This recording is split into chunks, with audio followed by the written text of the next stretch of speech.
The TCL 4 Series TVs tend to check off a lot of boxes for today's consumers. It offers 4K, HDR10 certification, smart TV features, and really above all else, it comes in as the most affordable 4K TV currently on Amazon. But at its $399 price point Canadian or $299 US for the 49-inch model that I ended up buying, is it worth all the hype, or is there something wrong that ends up driving this price down? Stay tuned.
What's going on, guys? It's Crazy Dog here, and like I mentioned before, today we're going to be taking a look into the 4 Series TVs by TCL. Now, these again are the most affordable 4K HDR smart TVs you can get on Amazon, and I bet you guys want to know whether or not their cost is actually worth it, depending on the feature set that it has to offer. Now, I do want to start off by saying as well that I typically don't go with the most budget-friendly option that I can find when it comes to purchasing brand new electronics, because, well, historically, there's usually something wrong with them. But for me, this TV was just a replacement for a 32-inch TV that I had in the bedroom, so quality really wasn't on the top end of my concerns. Now, the TV that I did end up purchasing from Amazon.ca was the TCL 4 Series 49-inch 49S425. Now, of course, if you haven't deduced by the actual name or possibly the thumbnail of this video, this TV is the 49-inch within their 4 Series lineup, but the panel also comes in 43, 49, 55, and 65-inch variants. Now, this TV, of course, offers 4K resolution, upscaling for regular HD content, HDR10 certification, and smart TV features via its included Roku TV OS. For connectivity, it offers a single USB 2.0 port, a gigabit LAN port, 3 HDMI 2.0 ports, all with HDCP 2.2 copyright protection, and one, of course, having ARC support as well, and a couple other legacy connections, as well as a headphone and optical out to round out the audio output options. Now, between Christmas, getting bit by my dog, and having pneumonia, it's taken me a little while to produce this video. So the good news and the light at the end of the tunnel is I have had a good solid, I'd say 3 weeks to view this on a daily basis.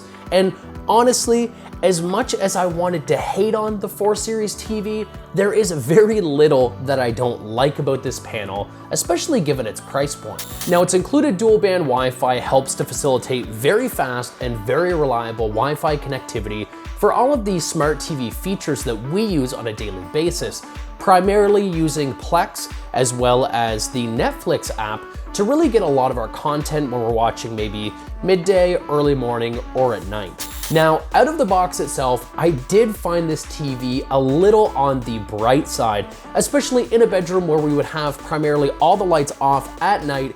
It was a little hard to watch, so I took some time, dialed in my settings, and really found the best selection for me. This included turning the brightness down by about 40% from its default 100 in the movie setting, down to roughly about 59 to 60, as well as turning off a lot of the more advanced features that will end up sort of digitally modifying any sort of TV signal. This would be things like any dynamic setting, and also using the Roku app, going into the expert mode and turning off the noise reduction. Now, thanks to the panel used within the 4 Series TV and the settings that I mentioned before, this has actually given us some really great color replication.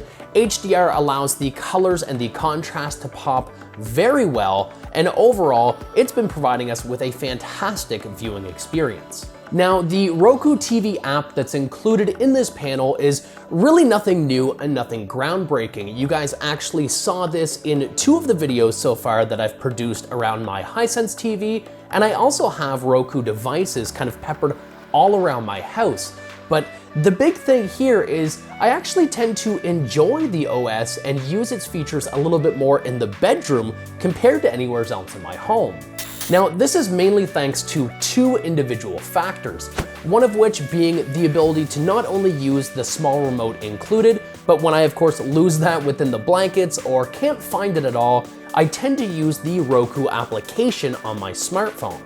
Now, this is nothing that I ended up using or putting into practice on any of my other TVs because, well, in a living room environment, something like my office where the TV's just right over here, I tend to just have the remote in full access all the time on the coffee table.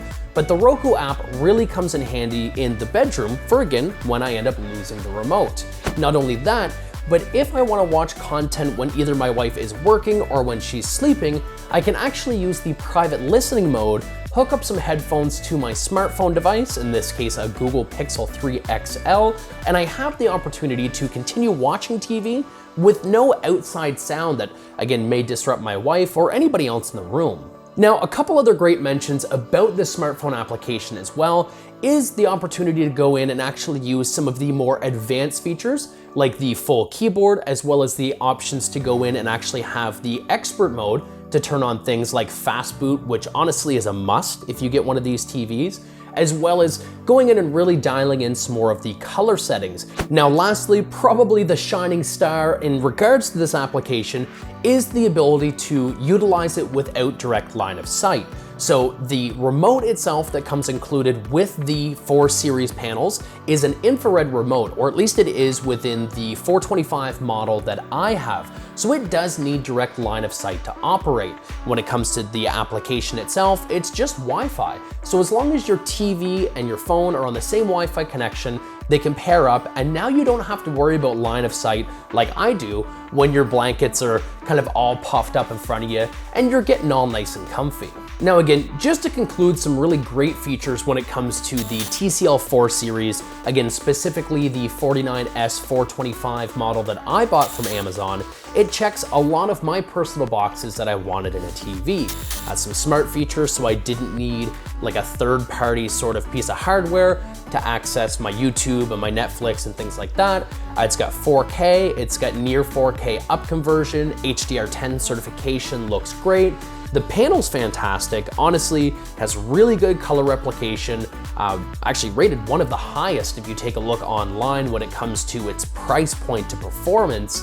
The panel has very little light bleed. The uniformity itself is honestly very, very good.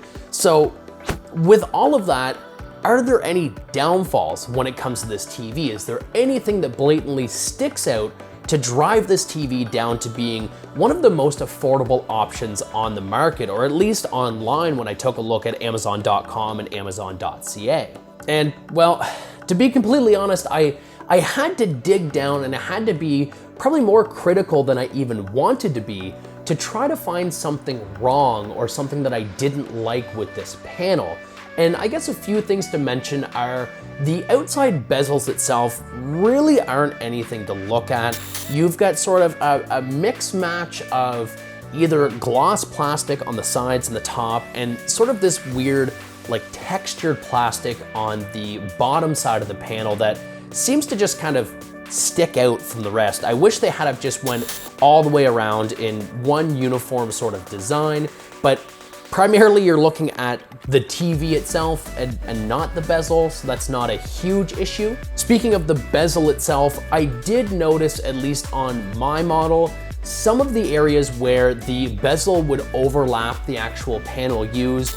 There were some sizable gaps. Now, In sort of the future, I could see those gaps maybe letting in some dust or debris, or maybe if you guys are improperly cleaning your TV by spraying cleaner directly on the panel, you could get maybe a little bit of moisture seepage coming down from what you're spraying on the panel. So longevity, I'm really gonna have to see how the TV holds up, because that was one thing that I did inherently notice right off the bat, was there were some sizable gaps peppered around the outside of the display itself. Now again, at least on my model, the ports around the exterior or on the side of the panel did seem to feel a little stiff when I was testing whether or not there was a difference in quality between the built-in Roku application and the application within my actual Roku sort of external hardware.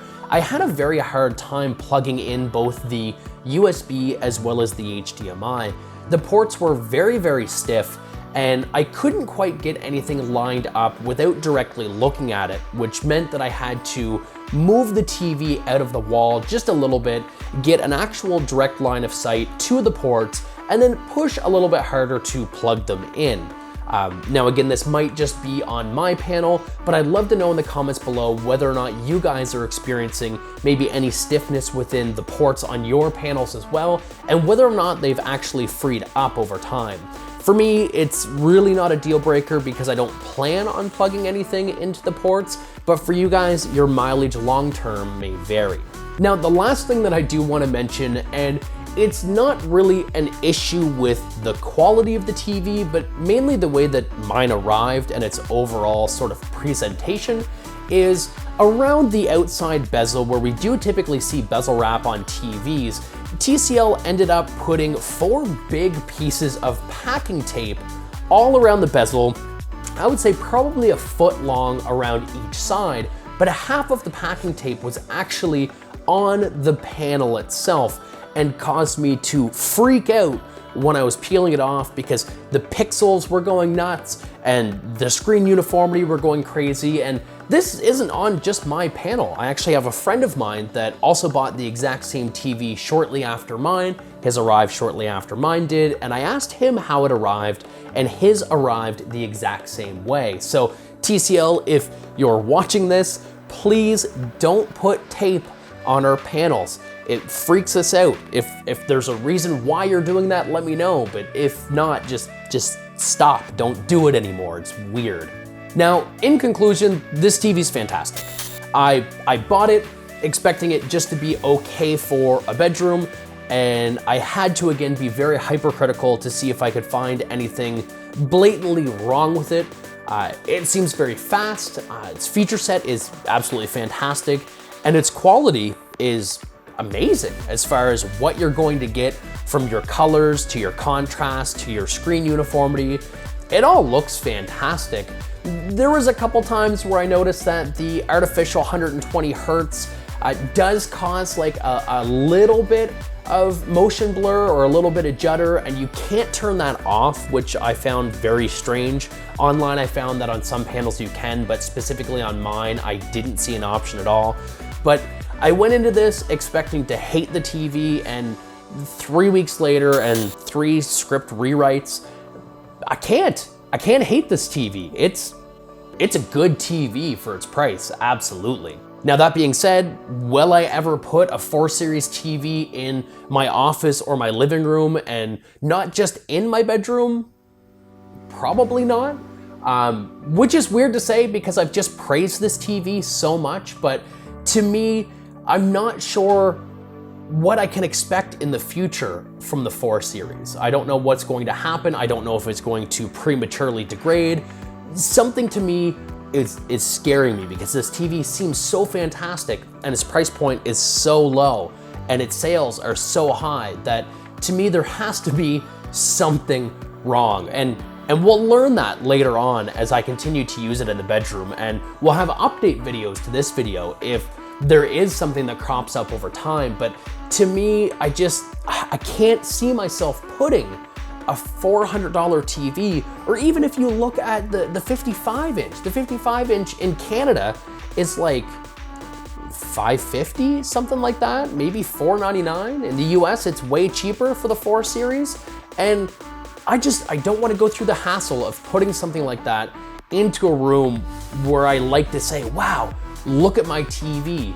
And something about the aesthetics of this TV and the price of this TV, and at least for right now, the brand name of this TV, I don't feel 100% confident to show this off in a major room in my house. If it was a bedroom, if it's a dorm room, if you really need a cheap panel that looks fantastic, by all means, purchase links are in the description below. You should pick one up.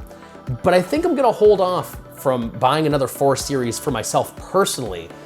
That being said, TCL, if you're watching, your 6 Series is looking pretty impressive. So you should hit me up. I'd love to try one out. So that's pretty much gonna wrap up this video, guys. If you found it at all helpful in discovering what these panels are with the 4 Series or with TCL, or it actually helped you make your buying decision, again, links are in the description below. I would love to hear it within the comments. And also, if you found it helpful, a like would be greatly appreciated. But until the next video, my name is Crazy Dog. You guys have been awesome, and we'll catch you all in the next video. Take care.